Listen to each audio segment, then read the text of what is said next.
நமக்கு அதிகம் கிடைப்பது தீமையே. ஏனென்றால் கைபேசி நம்ம பயன்படுத்துவதால் நமக்கு குடும்பத்தோடு சேர்ந்தும் பேசும் நேரம் குறைந்து விட்டது. இப்ப இருக்க சின்ன குழந்தைங்களாம் அக்கா பக்கத்துல பேசாம வீட்டுக்குள்ளேயே இருந்து அவங்க வெளி உலகத்தை பார்க்க மாட்டேங்கிறாங்க. குழந்தைகள் வெளியில் சென்று விளையாடும் பழக்கம் இன்று குறைந்து விட்டது. இப்ப என் தங்கச்சின்னு வச்சுக்கோங்களேன், வாடி சைக்கிள் ஓட்ட போலான்னு கூப்பிட்டா கூட வெளியிலே வரமாட்டேங்கிறா, வீட்லயே தான் இருக்கா போன் பார்த்துட்டு. கைபேசி பயன்படுத்துவதால் நமக்கு மன அழுத்தம் ஏற்படுகிறது.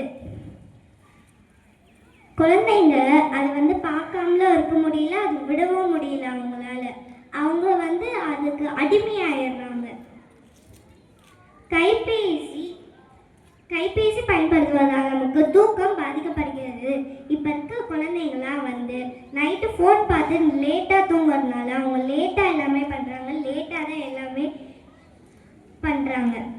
அவங்களுக்குள்ள ஒரு சோர்வு ஏற்படுது, ஆரோக்கியம் குறைந்து விட்டது, வாழ்க்கை முறை மாறிவிட்டது. இப்ப இருக்க சின்ன எல்கேஜி யூகேஜி குழந்தைங்களாம் கூட கண்ணாடி போட்டுட்டு தான் பள்ளிக்கூடத்துக்கே போறாங்க. அவங்க போன் பார்க்காம இருந்திருந்தா அவங்க கண்ணாடி போட்டுக்கவே தேவையில்லை.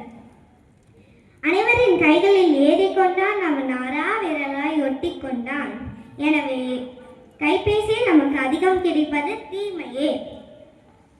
நன்றி.